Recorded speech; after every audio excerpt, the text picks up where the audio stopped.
नमस्कार। कर्मभूमि न्यूज में आपका स्वागत है। आइए देखते हैं आज की खास खबर।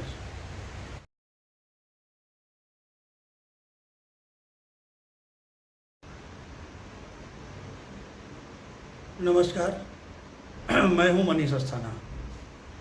आइए बात करते हैं आज महाराष्ट्र की राजनीति के ऊपर।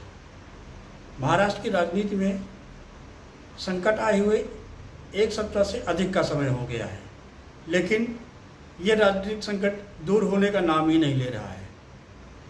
राजनीतिक संकट दूर होने के बजाय दिन पर दिन बढ़ता जा रहा है। बागी विधायकों ने पहले सरकार से बगावत करी। लगभग 37 विधायक एकनाथ शिंदे गुट में शामिल हो गए। इन बागी विधायकों ने बाद में शिवसेना पार्टी पर ही अपना दावा ठोक दिया। इनका कहना है, बागी विधायकों का कहना है कि वे बाल ठाकरे के कट्टर समर्थक हैं और वे बाल ठाकरे वाली शिवसेना के शिवसैनिक हैं, इसलिए शिवसेना पर उनका एकाधिकार है। बागियों के इस दावे के बाद मातोश्री परेशान हो गया। मातोश्री के सबसे करीबी संजय राउत ने एक से बढ़कर एक बयान दिया। बात तक आ गई। संजय राउत ने स्पष्ट कहा कि यदि एकनाथ शिंदे में ताकत है तो अपने बाप के नाम पर पार्टी बनाए और उनके नाम पर वोट मांगे। लेकिन यहाँ पर असली लड़ाई सत्ता की ही है। एकनाथ शिंदे गुट इसलिए परेशान था, शिवसेना के विधायक इसलिए परेशान थे क्योंकि महाविकास अघाड़ी की सरकार में उन्हें न्याय नहीं मिल पा रहा था। एकनाथ शिंदे ने पहले भी कई बार नाराजगी व्यक्त की थी। एकनाथ शिंदे का मानना था कि जो भी फंड आता है वो शरद पवार अपने मंत्रालय को बांट देते हैं।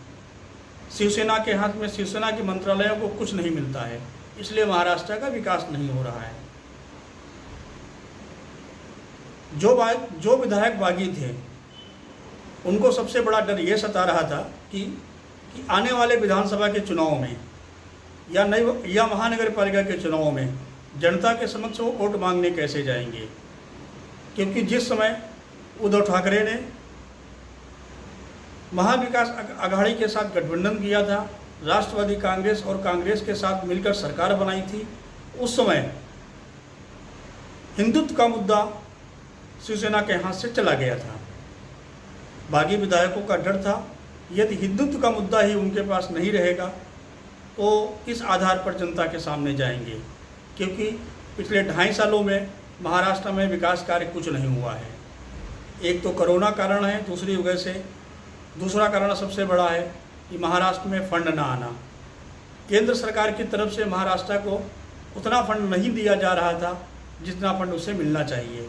इसकी सबसे बड़ी वजह थी कि महाराष्ट्र में भाजपा की सरकार नहीं थी और राजनीति में फंड उसी को मिलता है जहां उसकी सरकार होती है।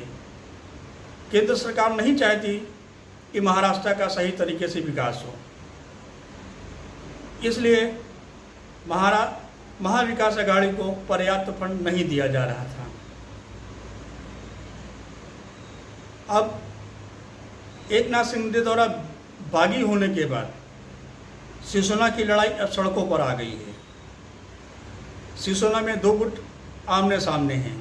एक गुट एकनाथ शिंदे का, दूसरा गुट उद्धव ठाकरे का। दोनों गुट एक दूसरे को गाली दे रहे हैं, एक दूसरे के पोस्टर चलाने में लगे हुए हैं। लेकिन सबसे बड़ी बात यह है कि एकनाथ